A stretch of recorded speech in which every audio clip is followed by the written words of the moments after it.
14절부터 21절까지 제가 한 절, 여러분들이 한 절 교독하도록 하겠습니다. 마태복음 25장 14절부터 21절까지 한 절씩 교독합니다. 또 어떤 사람이 타국에 갈 때 그 종들을 불러 자기 소유를 맡김과 같으니 각각 그 재능대로 한 사람에게는 금 5달란트를, 한 사람에게는 2달란트를, 한 사람에게는 1달란트를 주고 떠났더니 5달란트 받은 자는 바로 가서 그것으로 장사하여 또 5달란트를 남기고 2달란트 받은 자도 그같이 하여 또 2달란트를 남겼으되 1달란트 받은 자는 가서 땅을 파고 그 주인의 돈을 감추어 두었더니 오랜 후에 그 종들의 주인이 돌아와 그들과 결산할세 5달란트 받았던 자는 5달란트를 더 가지고 와서 이르되 주인이여 내게 5달란트를 주었는데 보소서 내가 또 5달란트를 남겼나이다. 그 주인이 이르되 잘하였도다 착하고 충성된 종아 내가 적은 일에 충성하였음에 많은 것을 내게 맡기리니 내 주인의 즐거움에 참여할지어다 하고 아멘. 자, 우리가 2주 전에 예수님의 재림에 대해서 생각해 봤습니다. 재림에서 중요한 것은 뭐냐면 예수님이 재림하시면 세상의 종말이라는 겁니다. 더 이상 우리가 이 세상에서 살 수 없다. 세상 끝이고 이제는 천국에서 산다는 거죠. 예수님의 재림은 모든 사람에게 세상의 종말이지만 예수님이 재림하기 이전에 내가 죽으면 내게는 세상의 종말이 되는 거죠. 그러므로 내 입장에서 봤을 때는 예수님이 재림하시는 거나 내가 오늘 죽을런지 앞으로 50년이 더 살다 죽을려는지 알 수 없는 입장에서는 내가 죽는 것과 예수님의 재림은 똑같아요. 개인적으로 봤을 땐 그렇죠. 어차피 둘 다 세상의 종말이 되는 거예요. 예수님의 재림 혹은 내 개인의 죽음 둘 다 나에게는 세상의 종말이란 말이죠. 그러므로 우리 종말이 오기 전에 우리는 믿음의 생활을 바로 해야 되는데 그걸 가리켜서 본문은 뭐라고 얘기했냐면 깨어 있으라. 내가 이 세상에서 1000년, 만년, 수억 년을 살 것처럼 욕심을 부리고 쾌락을 위하여 세속에 빠져서 먹고 마시고 시집가고 장가가고 이렇게 세속적인 삶을 살지 말고 영적인 잠을 자지 말고 깨어 있어서 정신을 차리고 바른 신앙생활을 해라. 이 세상은 내게 곧 종말이 온다. 새로운 하늘나라가 우리에게 임한다는 거죠. 이게 핵심이에요. 자, 그러면 우리에게 세상의 종말이 곧 오는데 그래서 내일일 수도 있는데 세상의 종말을 앞둔 우리가 깨어있는 신앙을 가져야 되는데 정신을 차리고 깨어있는 신앙생활이 뭐냐 이거예요. 내 개인에게든지 우주적이든지 세상에 종말이 오기 전에 내가 깨어있어서 믿음 생활하는 게 뭐냐. 그게 이제 예수님께서 3가지 비유를 통해서 교훈했는데 첫 번째 비유의 교훈은 지난주에 봤죠. 열천의 비유를 통하여 기름 준비했느냐. 기름은 뭐라 그랬죠? 우리의 믿음이에요. 우리가 신랑 되신 예수님을 신부된 교회가 성도가 예수님 만나 구원받는 거, 천국에 들어가는 것은 혼인잔치에 들어가는 것은 믿음이거든요. 우리는 오직 믿음 하나로 구원받는 거예요. 그리고 또 여기서 우리가 구원받는 것이기 때문에 내게 세상 종말이 올 때 구원받는 것은 기름 준비, 즉 믿음이 준비됐느냐, 가장 중요한 거죠. 제가 여러분들에게 늘 강조하는 게 있죠. 은혜 받고 헌신하자 그랬단 말이죠. 자, 은혜는 뭘로 받지요? 모든 은혜는 믿음으로 받아요. 모든 은혜는 믿음으로 받는단 말이죠. 그러면 이제 믿음으로 은혜 받은 우리에게 종말이 온단 말이죠. 그러면 믿음이 중요하고 믿음으로 은혜 받은 우리가 그 다음에 두 번째 깨어있는 신앙이 뭐냐 하면 하나님 앞에 충성하는 거예요. 오늘은 깨어있는 신앙 두 번째로 달란트 비유를 통해서 우리가 충성하자 하는 겁니다. 그다음에 세 번째는 이제 다음 주에 볼 거고요. 자, 달란트 비유는 우리가 잘 아는 내용이죠. 주인이 타국에 갔다가 돌아오면서 달란트를 맡겼다가 맡긴 달란트를 계산하는 내용이 달란트의 비유입니다. 여기서 주인이 타국에 갔다 온다는 것은 하늘나라로 승천하신 예수님이 재림한다는 거예요. 그걸 보여주고 있죠.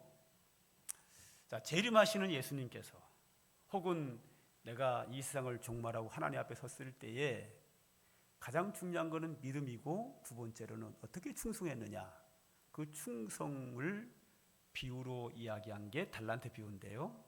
달란트 비유는 주인이 타국에 갈 때에 가기 전에 종 3명을 불렀어요. 그리고 한 사람에게는 금 5달란트를, 한 사람은 금 2달란트를, 한 사람은 금 1달란트를 주고 떠났습니다. 제가 주일학교 다닐 때 한 10살쯤 됐나요? 선생님들한테 제가 설교를 잘못 들었어요. 선생님들이 뭐라 하냐면 1달란트 받은 자는 너무 돈을 조금 줘가지고 신통이 나서 땅에 묻었다 그러는데 그런 거는 성경에 없고요. 1달란트는 굉장히 큰 돈이에요. 금 한 덩어리인데 지금으로 계산하면 억대로 가요. 엄청 많은 돈이에요. 작은 돈이 아니에요. 그리고 성경에 조금 줘서 승질나서 묻었다는 근거는 전혀 없어요.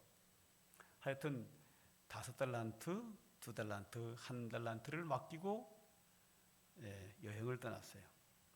먼 나라에 갔다가 돌아왔어요. 그리고 3명의 종들을 다시 불러 모으고 나서 주인이 물어봐요. 너희들 내가 준 돈 어떻게 했어?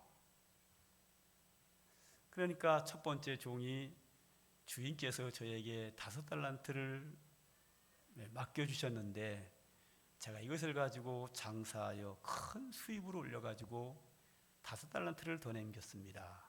10달란트입니다 하고 주인 앞에 내놨어요. 주인이 두 번째 종에게 너는 어떻게 했느냐? 예, 제가 2달란트 받았는데요. 이거 가지고 장사를 해서 일을 남겨서 갑절의 일을 남겨서 여기 4달란트 있습니다 하고 주인 앞에 내놨어요. 세 번째 종에게 너는 어떻게 했느냐? 그랬더니 세 번째 종이 그럽니다. 주인님은 빡빡한 사람입니다. 깐깐한 사람입니다. 에이 참. 제가 왜 에이 참 그랬냐면요. 이 종이 착각을 한 거거든요. 이 주인이 빡빡하고 깐깐한 사람이 아니란 말이죠. 그런데 제가 왜 남의 얘기를 가지고 에이 참 했냐면 우리 성도들이 착각을 해요. 저를 빡빡한 사람으로 알더라니까. 그래서 제가 예참 하겠어요? 안 하겠어요? 하지요. 제가 이렇게 깐깐하고 빡빡하고 찔러도 피 한 방울 안 나오는 사람 전혀 아니거든요. 굉장히 부드럽고 따뜻한 사람인데 그걸 이렇게 몰라주고 착각을 해가지고 저를 까다롭다, 빡빡하다, 깐깐하다 착각이셔요. 하여튼 이 종이 착각을 했어요. 주인님은 빡빡한 사람인지라 1달란트 이 귀한 돈을 잘못해서 손상이 가면 혼날까봐 제가 땅 위에 잘 묻어뒀다가 잘 보관했다가 그대로 전혀 손실을 가지고 오지 않고 그대로 가지고 왔습니다 하고 딱 내놨어요. 자, 주인의 평을 이렇게 합니다. 5달란트 받은 자에게 착하고 충성된 종아 하고 칭찬을 했고, 2달란트 받은 자도 칭찬했는데 이 마지막 1달란트 받은 자가 그대로 가지고 왔다 그러니까 이 약하고 게으른 종아 하면서 책망을 하고 그 1달란트를 뺏어가지고 다른 종에게 주고 쫓아버렸어요. 근데 이것이 오늘 본문의 내용입니다. 자, 이 달란트 비유가 예수님의 재림 때와 연관해서 우리에게 어떤 교훈을 주는가를 한번 좀 안에를 들여다보도록 하겠습니다. 15절입니다. 주인이 그 종들을 불러놓고 15절에 각각 그 재능대로 한 사람에게는 금 5달란트를, 한 사람에게는 2달란트를, 한 사람에게는 1달란트를 주고 떠났더니 그랬습니다. 이 3명의 종에게 달란트를 맡기는데 서로 다르게 차등이 있게 주었다 하는 겁니다.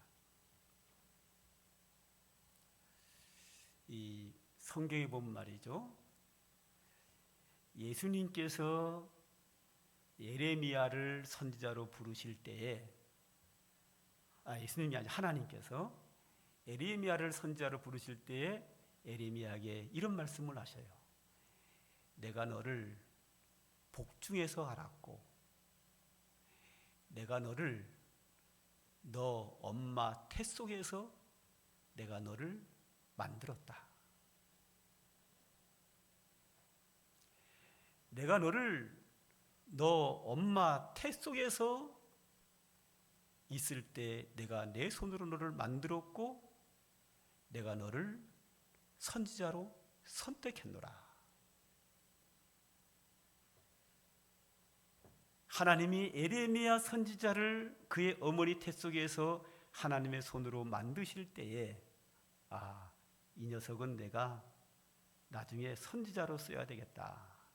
그래서 훌륭한 선지자의 재능을 그에게 주셨다는 거예요. 예레미야 선지자는 몰랐지요. 성장하고 나서 하나님이 부르시면서 그 얘기를 했기 때문에 그때 알은 거예요. 그래서 예레미야 선지자는 아주 당대의 훌륭한 선지자로 하나님께 쓰임을 받아요. 하나님께서 우리를 어머니 태 속에서 우리를 선별하고 어머니 태 속에서 그냥 사람을 만드실 창조하실 때에 그냥 아무렇게나 만드는 것이 아니고 나 한 사람을 향한 하나님의 뜻이 있고 그 뜻을 이루기에 합당한 재능을 하나님이 어머니 태 속에서 나에게 주셔서 태어납니다.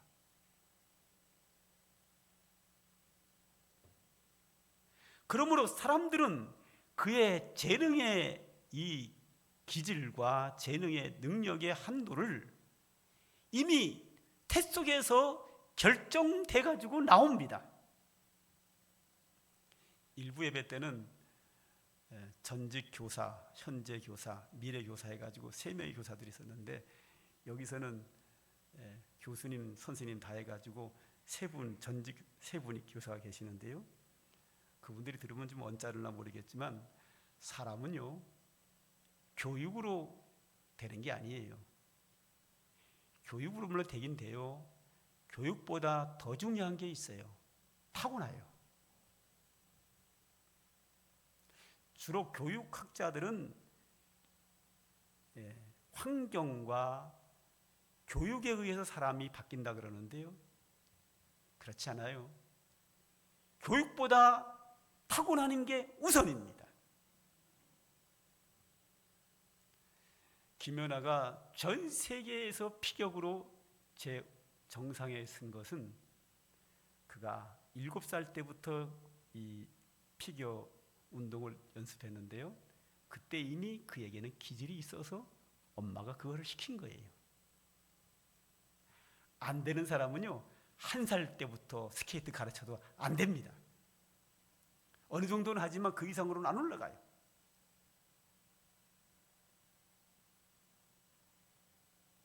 공부 잘하는 사람 따로 있습니다. 이미 IQ, 그 사람의 지능은 태어날 때 가지고 태어납니다. 공부 열심히 하면 다 잘한다고요? 안 그래요. 어느 정도는 올라가지만 그 이상으로는 한계를 벗어날 수는 없어요. 머리가 암만 좋아도 공부 안 하면 물론 못하지요. 가장 중요한 건 타고납니다. 그리고 어떻게 훈련하고 배우고 그것을 개발시켜 나가느냐에 따라 달라지는 거고, 우선은 타고납니다. 태어나면서부터 음악을 못하는 사람에게 아무리 가르쳐도 안 됩니다. 음악을 안 가르치고 성장해가지고 음악을 해도 기가 막히게 잘해요. 잘하는 사람은 따로 정해져 있어요. 그러므로 우리의 직업과 우리가 교회 일하는 거, 모든 우리의 이 땅의 사역은 하나님이 나를 태 속에서 어떤 재능을 주셨는가, 이것을 발견하는 것이 훨씬 소중합니다.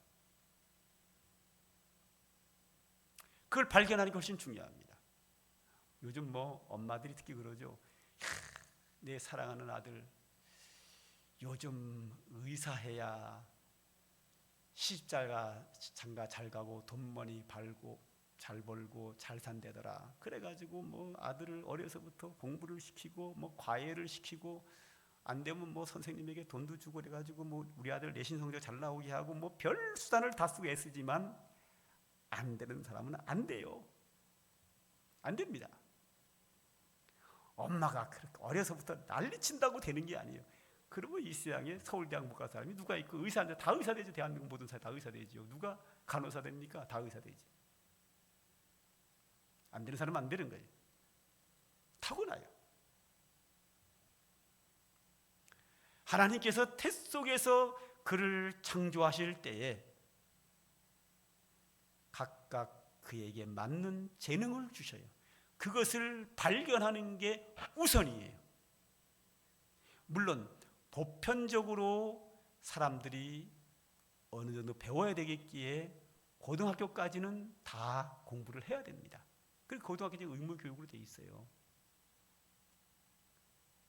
고등학교까지는 기본 상식으로 공부를 해야 돼요. 그러나 그 다음부터 전문성으로 들어갈 때는 그가 가지고 있는 재능에 맞게 해야 되는 게, 개발해서 자기 가지고 있는 재능에 맞게 전공을 살려야 성공할 수 있어요.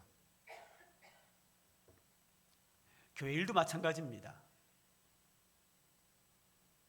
그에게 맞는 일이 있어요. 제가 하나 이제 이야기를 하는데요. 직접적으로 얘기하면 상당히 부담이 되니까 좀 돌리고 이렇게 좀 정리를 해가지고 제가 이렇게 좀 만들어서 얘기할게요. 실제 있었던 일이지만 이렇게 정리를 해서 돌려가지고 좀 이렇게 다듬어서 얘기를 합니다. 우리 한 성도님이 아주 교회에서 충성을 해요. 거매일도 뛰고 쓰레기도 잘 갖다 버리고 정리도 잘 하고 폐지도 잘 정리를 하고 아주 너무 잘해요. 그래서 교인들에게 아주 인기가 아주 좋았어요. 그래가지고 이제 이게 직분이 올라가죠. 올라가가지고 투표해서 이렇게 아주 귀한 직분을 얻었어요. 교회에서 귀한 직분을 얻는 순간 내가 어떻게 이런 걸 하느냐 딱 집어던지고 폰만 잡는 거예요. 이러고. 그게 뭐예요? 그 사람은 그 사람의 직업에 맞게 그동안 하던 일이 그에게 맞는 거예요. 교인들이 다 좋아해서 그분이 투표해서 그 직분을 줬으면 하던 거를 더 열심히 해야죠. 그에게 맞는 건 그건데 그거 보고 목사가 추천을 했고 성도가 투표했고 직분이 세워졌는데 그거 집어던지고 에헴하고 폼 잡고 다니면 어떻게 해요?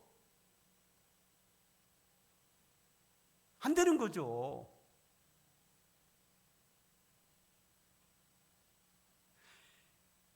그에게 맞는 게 있어요. 어떤 사람에게는 5달란트, 어떤 사람에게는 2달란트, 어떤 사람들에게는 1달란트를 주는 거예요. 그 다음 21절을 볼까요? 그 주인이 이르되 잘하였도다. 착하고 충성된 종아, 내가 적은 일에 충성하였음에 내가 많은 것으로 내게 맡기리니 내 주인의 즐거움에 참여할지어다. 착하고 충성된 종아, 주인으로부터 큰 칭찬을 얻어요. 예수님 재림하시면 그 앞에 섰을 때에 세상에 종말이 오잖아요.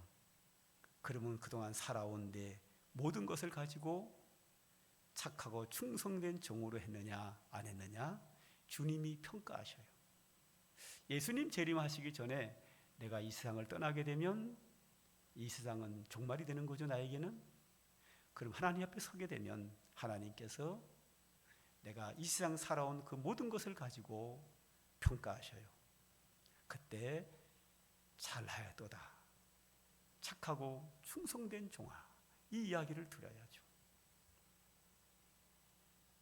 여기서 5달란트를 가지고 10달란트를 만든 사람과 2달란트를 가지고 4달란트를 만든 사람은 똑같이 칭찬하셔요. 5달란트 받은 자가 10달란트 가져온 거는 더 크고 2달란트 받은 자가 4달란트 가져온 자에게는 그보다 조금 얕게 칭찬하잖아요. 똑같습니다. 얼마나 더 많은 것을 가져왔느냐가 아니라 주인이 그에게 맡겨준 것에 합당하게 얼만큼 수고했느냐, 얼만큼 충성했느냐를 가지고 평가하시는 거예요. 착하고 충성된 종아.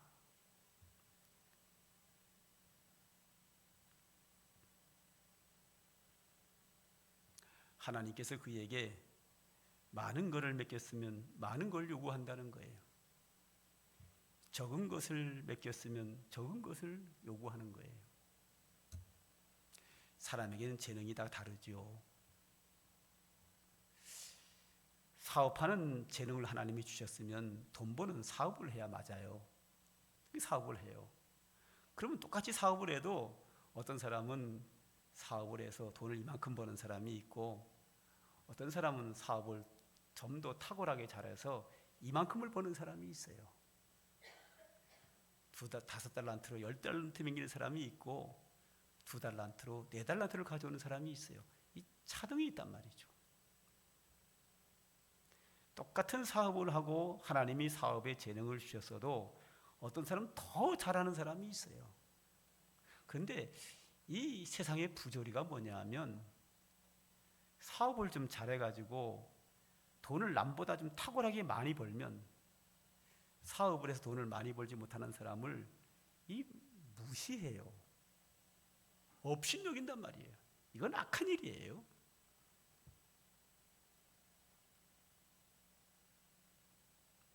하나님 앞에서는 둘 다 똑같아요. 5달란트 받은 자가 5달란트를 더 넘겨서 10달란트를 만들었으면 그거 그대로 주님 앞에 내놓는 거예요. 지금 목사님들 세계도 마찬가지예요. 이렇게 보면은요, 목사님들도 이렇게 어서 모이잖아요. 좀 교회 사이즈가 큰 목사님은요, 왠지 모르게 폼을 잡아요. 그건 아니죠.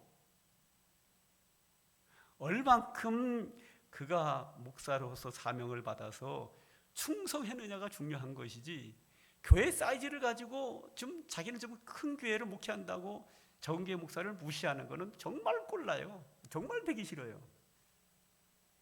아주 보기 싫어요.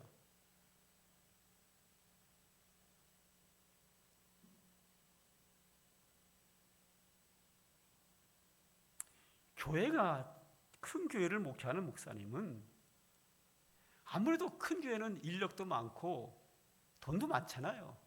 그러면 많이 주님 앞에 충성해야죠. 지역도 섬기고 해외 선교도 크게 하고 작은 교회를 돌아보기도 하고, 그게 정상이지. 하나님이 그를 크게 하신 것은 크게 쓰라고 하신 것이지 폼 잡으라고 적은 사람 무시하라고 한 게 아니죠. 사람이 IQ도 달라요. 머리가 좋은 사람도요, 어떤 사람 130인 사람이 있고요, 어떤 사람 150인 사람이 있고요, 170 되는 사람도 있어요. 공부 잘하는 사람은 그쪽으로 가야 돼요. 근데 더 잘하고 뭐 자기는 공부를 더 잘해서 뭐 박사가 여러 개고 뭐 더 뛰어나다고 해서 자기보다 좀 못한 사람을 무시하는 거는요, 그건 나쁜 사람이에요. 남들보다 머리가 더 탁월하게 좋으면 탁월하게 좋은 것만큼 그것을 가지고 하나님의 나라를 위해서 충성되이 일해야 돼요. 그리고 자기의 그 탁월한 실력을 가지고 사람들을 위해서 봉사하고 하나님의 영광을 위하여 헌신하는 자가 되어야 돼요. 많이 받은 자는 많이 주게 돼 있는 거예요. 원리, 하나님의 원리예요. 세상의 원리는 많이 가진 자가 폼잡게 돼 있어요. 많이 가진 자가 권력을 행사하게 돼 있단 말이죠.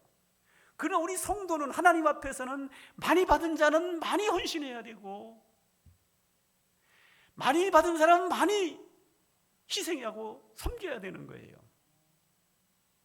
이게 하나님의 우리를 향한 원리예요. 우리가 여기에 잘못되면 안 돼요. 교만해지라고 하나님이 많이 주지 않았어요. 폼 잡으라고 많이 주지 않았어요. 자기보다 적은 사람을 무시하고 멸시하라고 많이 준 게 아니에요. 많이 준 것만큼 많이 헌신하고, 많이 준 것만큼 많은 사람을 섬겨야 되고, 많이 받은 것만큼 충성해야 되는 거예요. 이게 하나님의 뜻이에요. 성경의 원리예요.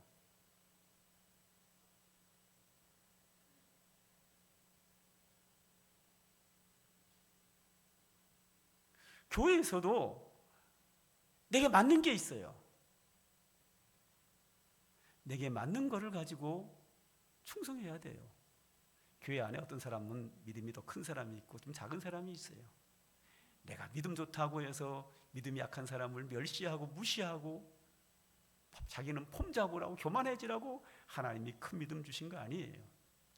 큰 믿음 가진 사람은 믿음이 적은 사람을 성경엔 다 섬기게 돼 있어요.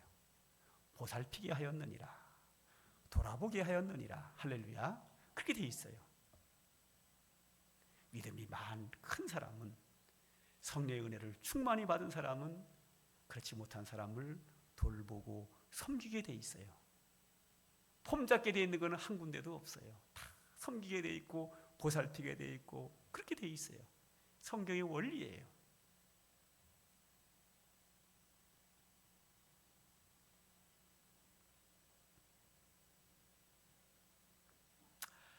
우리 28절 한번 볼까요?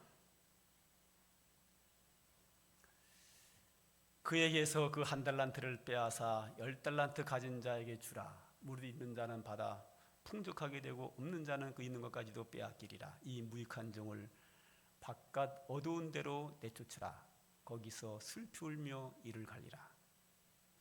하나님이 그에게 주신 주인이 그 1달란트를 준 종에게 전혀 수고하지 않았어요. 아무것도 하지 않았어요. 그래서 그를 향하여 이 악하고 게으른 종이라고 하셨어요. 그리고 1달란트를 빼앗고 내쫓아버리고 말았어요.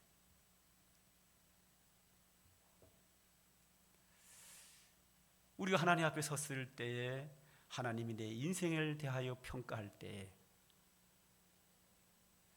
악하고 게으르게 살다가 오면 이렇게 불행할 수밖에 없어요.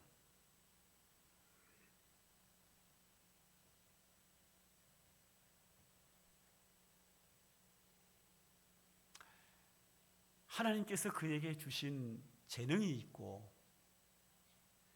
그에게 주신 사명이 있단 말이죠.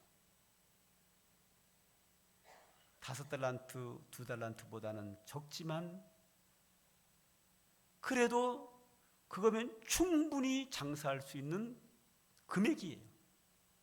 억대니까 이게 지금 100만 원, 200만 원 아니에요. 억대입니다. 금 한 덩어리예요. 무게를 계산하면 억대로 나와요. 현재 돈으로 계산하면 충분히 할 수 있어요. 그런데 안 한 이유가 뭐냐? 주인을 마음이 굳은 사람이라고 봤고 게을렀어요. 주인에 대해서 잘 몰란 거야. 그래서 주인은 악하고 게으르다고 평가하고 그걸 뺏고 쫓아낸다.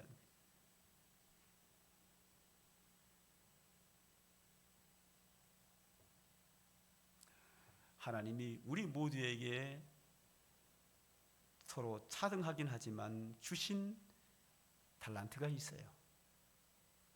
재능이 있어요. 우리의 머리털까지 세신 바 되셨다 그랬어요. 여기 있는 분 한 사람도 빠짐없이 어머니 태 속에서 여러분들을 하나님의 손으로 만드실 때에 한 사람 한 사람 여러분을 향한 하나님의 계획이 있어요. 그리고 그에게 그 일을 할 수 있도록 재능을 주셨단 말이에요. 그 재능을 가지고 열심히 일하고 충성하지 않으면 자기 인생을 허비해 버리면 안 돼요.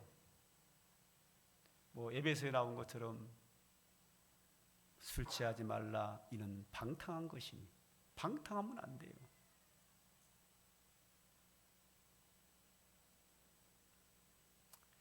일확천금을 꿈꾸기 위해서 도박을 하면 안 돼요. 술독에 빠지면 안 돼요. 뭐에 중독이 되어버리면 안 돼요. 게을러 터지면 안 돼요. 하나님께서 어머니 태 속에서 나를 창조하실 때 나를 향한 하나님의 뜻과 계획이 있으시고 거기에 맞는 재능을 나에게 주셨단 말이에요. 그거를 사용하지 않고 내 인생을 막 살면 안 돼요. 하나님의 뜻에 맞게, 하나님이 나에게 주신 재능에 맞게 바르게 성실하게 열심을 다하여 내 인생을 멋지게 충성하며 살아가야 돼요. 내가 사회적인 직업과 일들도 성실하게 잘해야 되고 하나님께서 교회에서 주신 직분도 사명도 잘 감당해야 되고 하나님이 나에게 맡겨진 모든 것들은 다 착하고 충성된 종아, 이 이야기를 들을 수 있도록 충성된 사람이 되어야 돼요. 예수님이 재림해도 내 인생의 종말이 찾아오고 내가 이 세상을 떠나가도 이 세상의 종말이 옵니다. 우리에게는 언제 종말이 올지 아무도 몰라요. 종말이 오는 순간 우리는 이 세상 사는 모든 걸 가지고 하나님 앞에 서서 평가를 받아야 돼요. 그때 착하고 충성된 종아, 이 말씀을 하나님 앞에서 들어야 돼요. 이 세상에서 회사에서나 친구들 모임에서나 교회에서나 각자 자기에게 맡겨준 임무가 있어요. 그거를 잘하면 그 모임에서 사람들이 잘했다고 막 칭찬을 해줘. 기분 너무 좋지요. 얼마나 기분 좋은가 몰라요. 그런데 이 세상에서 뭐 사업을 하든지 직장 생활을 하든지 학교에 있든지 친구들이든지 교회에 있든지 어디서든지 잘 내가 맡겨진 일 잘하면 주변 사람들이 막 칭찬하는 말 기분 너무너무 좋지요. 그런데 그 기쁨은 조금 지나가면 사라져요. 오래가지 않아요. 그런데 우리가 이 세상 종말이 와서 우리가 이 세상 살아는 모든 것을 가지고 하나님 앞에 섰을 때에 하나님이 내 인생에 대하여 평가하실 때 착하고 잘하여도다 착하고 충성된 종아, 이 칭찬을 받으면요 그 영광과 기쁨이 한순간 있다가 꺼져버리지 않아요. 성경은 말합니다. 영원 무궁토록 그 기쁨과 영광이 지속돼요. 천국에서 영생하는 동안, 영원토록 사는 동안 그 기쁨과 영광은 끝까지 가요. 그래서 성경은 우리에게 말해요. 하늘의 별처럼 영원토록 빛나리라. 그리고 영광이 시들지 않는다. 금면류관이다. 변하지 않는다는 거죠. 생명의 면류관이라고 하죠. 생명이 영원토록 살아있는 동안 영광과 기쁨은 영원무궁토록 가요. 그때 우리는 잘하였도다. 착하고 충성된 종아. 이 말씀을 하나님 앞에서 들어야 돼요. 그 사람이 인생 성공자예요. 이 엄청난 최고의 축복, 이것이 우리에게 진정한 성도의 행복이에요. 그날에 행복하기 위해서 우리는 이 세상에서 내 인생 전체를 바르게 충성된 자로 살아야 돼요. 그런 은혜가 상관계 모든 성도들에게 충만하기를 주님의 이름으로 축원합니다. 기도하겠습니다. 하나님 아버지, 오늘도 우리에게 귀한 말씀 주신 것 감사합니다. 하나님께서 우리를 향한 계획과 뜻을 따라서 이 세상 사는 동안에 우리가 바르게 충성되이 삶으로 말미암아 우리가 하늘나라에서 영원무궁토록 주의 복을 누리며 살 수 있도록 은혜와 축복으로 함께하여 주시옵소서. 예수님의 이름으로 기도합니다. 아멘. 찬송가 595장입니다.